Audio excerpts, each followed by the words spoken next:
以色列甲哈马斯的冲突已经超过5个月，加沙地区的一些民众因为粮食无够，等咧痛苦。伫咧当地10个月时阵，有一只由主线组织安排的救援船，载200公吨的物资到加沙的中部海岸，希望加沙的人道危机通转好。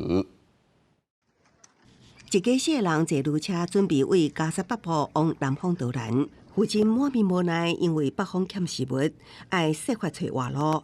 母亲抱双眼无神的囡仔，摕着牛奶管仔，唔甘的表示，囡仔就算巴肚枵啊，也只会当饲伊啉水。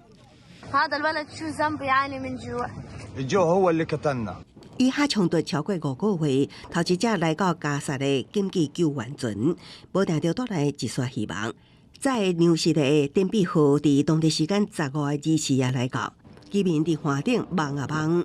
有父亲讲，囡仔即马只有野生食物会当食，真希望会当摕着米粉做胖。أنا بدي أوديها لأولادي، بدي أعيش أولادي بدل ما هم ميتين من الجوع، على خبيزة وعلى كل كلام ما فيش خبز، فيش خبز، مشكلة فيش خبز。加沙欠基础设施，虽然紧急区临时码头，大船游玩无度空换，爱靠专接船搁以吊车下落货物。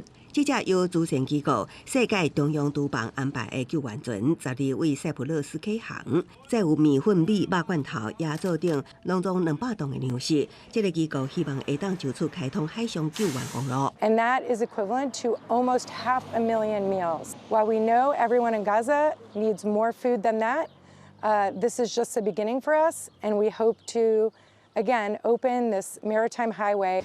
以哈冲突物资真歹以大量运入，加沙地区230万人口，联合国警告大约有1/4处伫约8岛的状况，陆路救援真侪障碍。头一只粮食救援船为海上来到，带予居民一丝希望。那第2批物资也已经完成装载，等待赶紧送到。记者综合报道。